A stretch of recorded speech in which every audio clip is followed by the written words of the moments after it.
You open up the French press, get this all ready. If you can, go ahead and preheat it with the hot water at the spigot.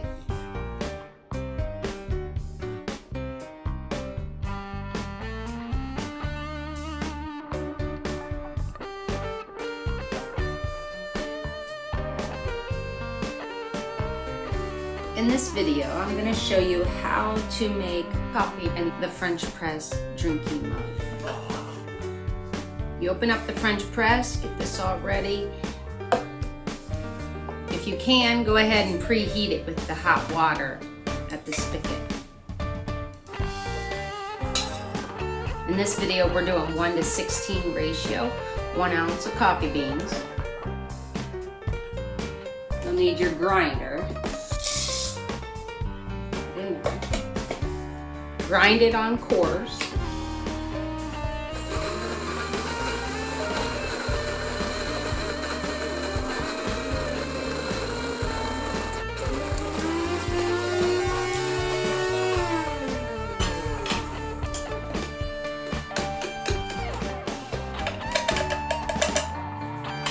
Empty out the hot water that's in here from your tap or in the coarse ground coffee.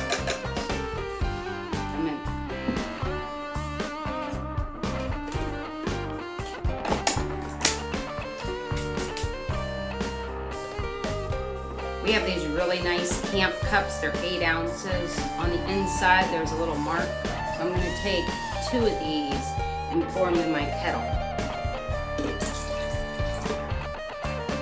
There's a little inside mark there that says 8 ounces.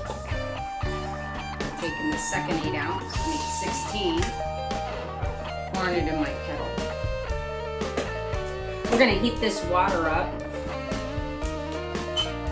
at 205, and when that's ready, we'll pour it over our coarse ground coffee beans. If you wanted to, you could use a scale, heat up a pitcher of water, and zero out your French press drinking mug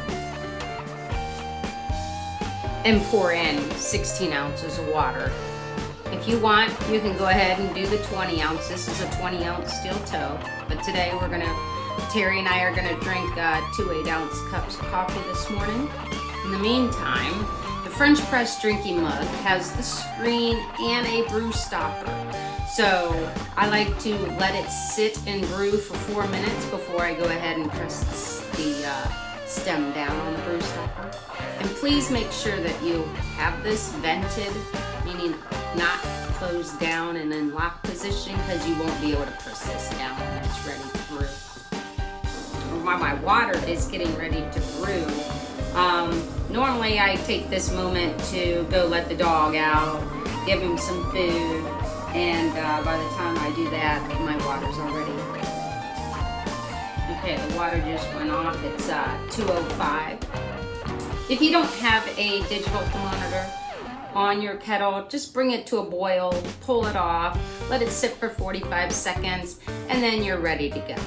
Now what I want to do is go ahead and pour over the coffee grounds here and get them saturated. If you pre-wet them, just get them all saturated. Let that sit for like 45 seconds.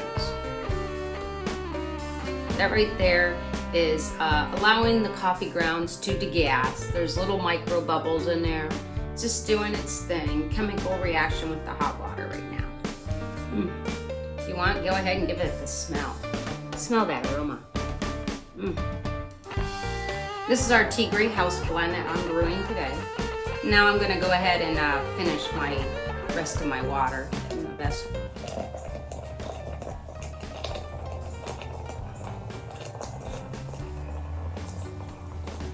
Make sure you're saturating all the coffee grounds.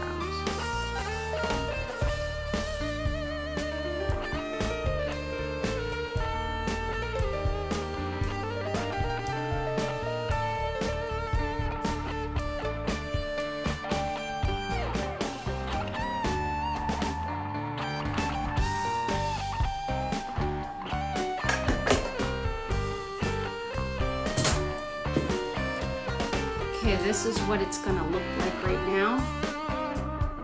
And let that brew for 4 minutes, minimum 4 minutes. If you want to go a little longer, go right ahead. However you want to, whatever length you would like to do, you're more than welcome to. Meantime, go ahead and screw on the cap.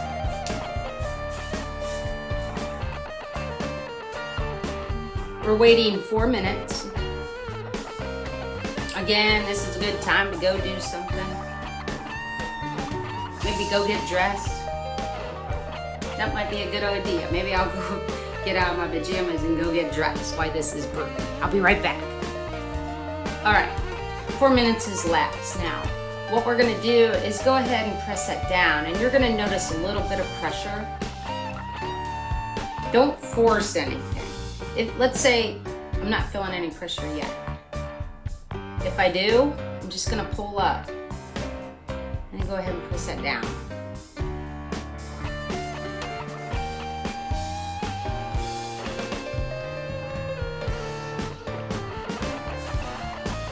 Okay, it's down on top of the ground. So we're gonna go ahead and flip this over. Here's a good time to just chug right out of this, or in my case, Terry and I are gonna enjoy a cup of coffee.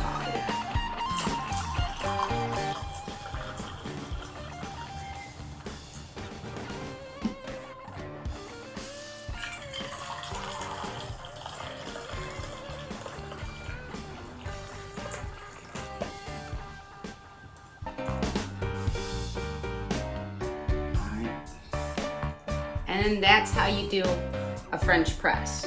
Enjoy. And be very careful, it'll be very hot.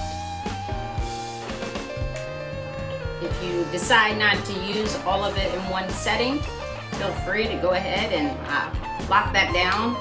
You'll hear a click. And then when you're ready to open that back up, make sure you put your finger at the top and your thumb right here. And we're gonna pull out perpendicular. Perpendicular. Slide that up and flip it over. You'll hear it pop. It has 3 points of contact to keep that baby nice and hot. In the meantime, enjoy. Don't forget to subscribe if you like the channel. Coffee Roasters University. Thank you for watching.